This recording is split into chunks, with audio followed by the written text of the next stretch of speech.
Hey guys, I haven't made a video in a while, and I just got the latest full self-driving beta update 10.69.2.2. Elon's always got to make funny jokes and references, so 10.69, he said this release was so mind-blowing that he named it .69.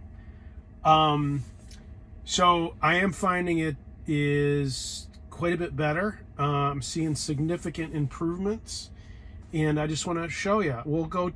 Let's make a quick trip to McDonald's. So navigate to McDonald's in Owasso, Michigan.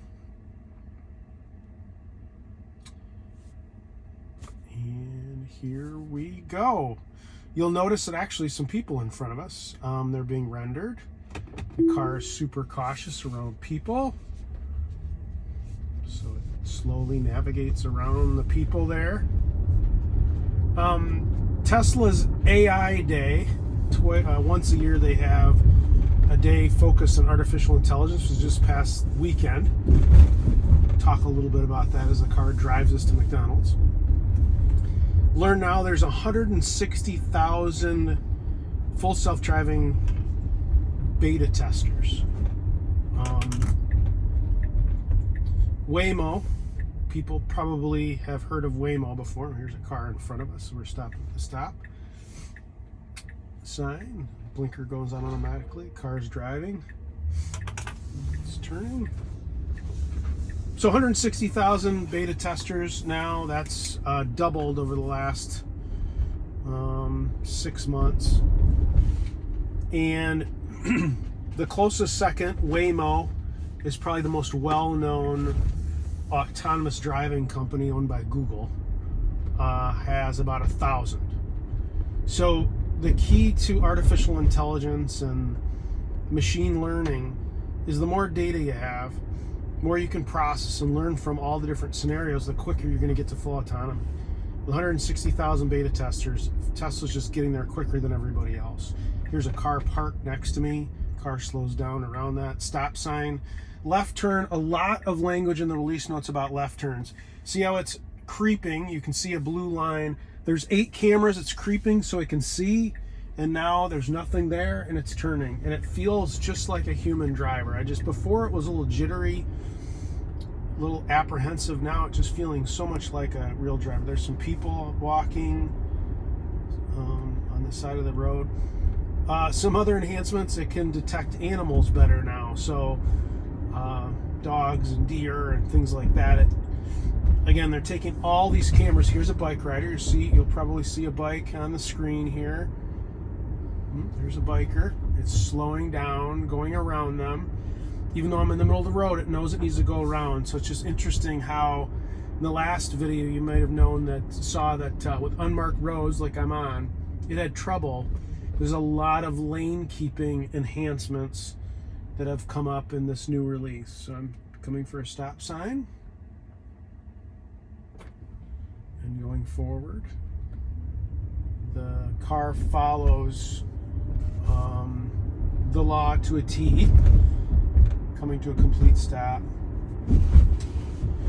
And there's Tesla saying now by the end of the calendar year that anyone with a Tesla who chooses will be able to use the full self-driving, autonomous driving in the city. So that is a huge, significant announcement, because again, more data means more machine learning, means learning more scenarios and getting more and more autonomous and effective. So here's an unmarked road. It is just about perfectly positioned on this road. And again, I saw a lot of updates. Left turn coming up here, unprotected left. We'll see how it figures it out. There's no markings on the road. Owasso needs to probably paint their roads a little bit better. But doing very well, positioned perfectly with very little lines at the stoplight. The other big announcement Tesla made is essentially the car with the software. It's becoming a robot.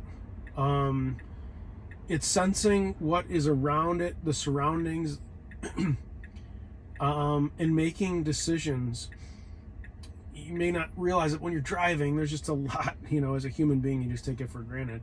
But there's just a lot of decision making we're making. When to go, basically interpreting all the moving objects around us, waiting for that, and making sure it did a really nice job. Getting in the left lane here. So anyway, the car really is functioning like a robot, and Tesla is now in development of a robot. And on AI Day, they launched, they showed their prototype. Pretty cool. And what they're trying to do is develop a robot that could be mass production. It's gonna be fascinating to see that, because I just see in my own career, see a lot of use cases for how robots could support healthcare. Not meant to take people's jobs, more of all of the tasks that to improve productivity. So we're coming up to McDonald's here. Still no function yet to pull into parking lots. That's coming, so I'll just turn into this lane. But hope you enjoyed that. I think you're seeing a lot of enhancements. I personally think we're probably about a year away, and we're going to have autonomy that is available to the masses, which is pretty exciting. But any questions, let me know. Thanks for watching.